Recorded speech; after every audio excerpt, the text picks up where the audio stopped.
In today's video I've bought a bead roller and we'll have a look at it in a little bit more detail in a short while. But first, why have I bought it? Let's have a look. In the last work I did on the Rover P4, which is going back a fair old way now, probably about 4 or 5 months, I haven't made much progress since for various reasons, but I'm ready to get stuck into the repairs now. And I'll show you quickly where we are, just as a quick summary, and then we'll go into why I bought the bead roller to do a specific job. So I'll take you off the stand now and we'll have a closer look. So let's have a quick look inside here. A lot of this I've covered in a previous video, but I have made some changes to how I'm going to approach this. And as you can see, I've already made a few repair panels to go in, but I'm not entirely happy with them. And as I've been messing around, I thought, right, I'll remake it. And I've also made a little flange here, an L-shaped, oops,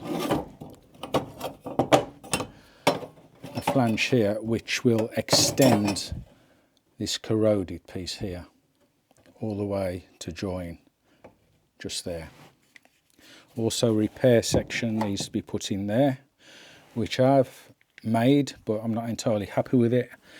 And if you can see, there's a hole there, so I might cut a little bit more metal out and repair that as well. So I'm comfortable with the work that I'm going to be doing inside, but the main reason for buying the bead roller is the outside section of the bulkhead. And let's have a look at that now. So as you can see, I've cut out a section here which was all rotten, and you can see it down here. So as you can see here, there's an indent, a strengthening recess, I suppose that's what you call it. And on the repair that the previous owner had done and paid rather a lot of money for it, I think I've said that in a previous video, what they've done is they've just welded a sheet of metal across to fit up with the splash panel, and it's not a very good repair either, because you can just see they've covered up the rot. So in order to manufacture a suitable repair panel, I need to try and replicate this strengthening indent here, so it's mirrored just there. I have tried to make a repair panel without too much luck, so let's have a look at actually what I've done and why I'm not happy with it. So let's have a quick look at what I tried to do. I've seen various people make up a wooden buck, which I've done here to try and replicate the strengthening indent in the panel.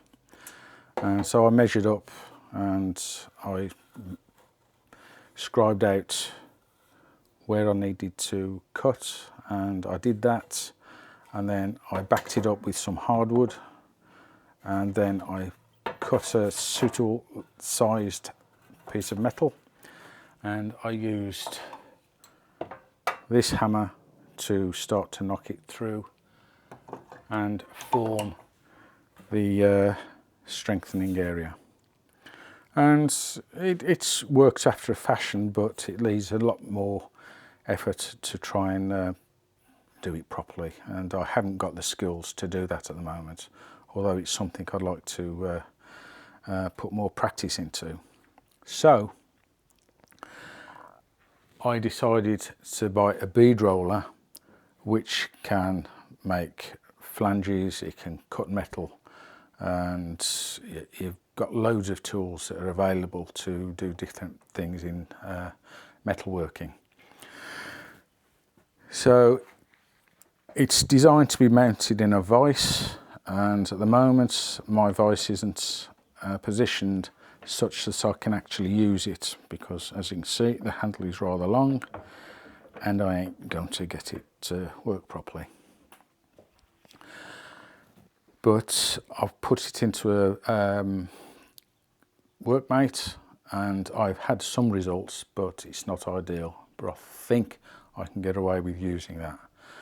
And I've put some indents into some metal here and here, but that's just a first attempt, and I'm pretty sure I can get it to a state where I can get a good repair panel. So I suppose one of the questions is, why am I going through all of this effort where I could just weld a repair section without the strengthening area in it? And that is what someone's done to other areas of this car. They've just done a body repair, as I've just shown you on the part there that I've cut out.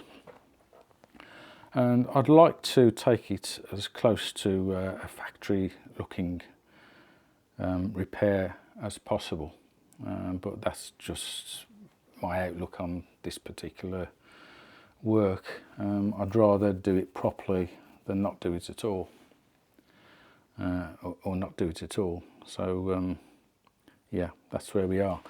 I'll just show you quickly the other side of the this area, the bulkhead splash panel area, and we can see how it's been repaired here. I know I've gone over this a little bit in previous videos, but if you haven't seen this at all, then you can see what state it's in.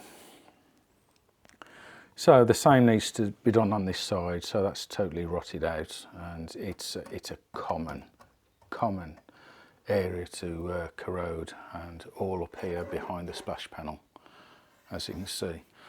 And you can see the number of bits of metal in there, and it's not being done correctly. And if we have a look inside,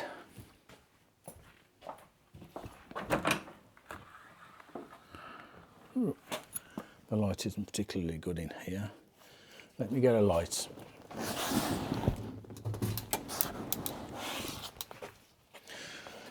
That's a little bit better.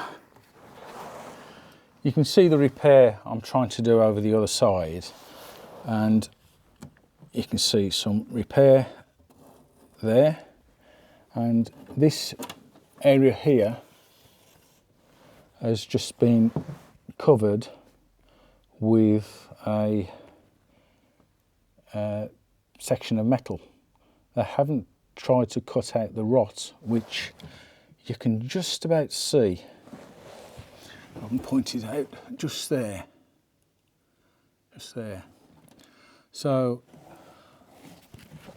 although I'm making more work for it myself, I'd rather cut that out and repair it properly. So I said I was probably going to try and get this car finished by October, and I think that's feasible, but yeah, we'll see. But that's my aim anyway.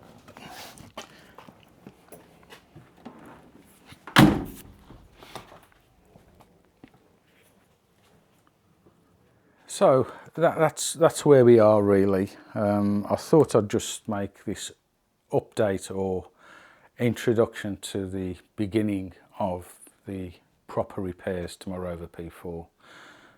It's been a bit of a pain in the backside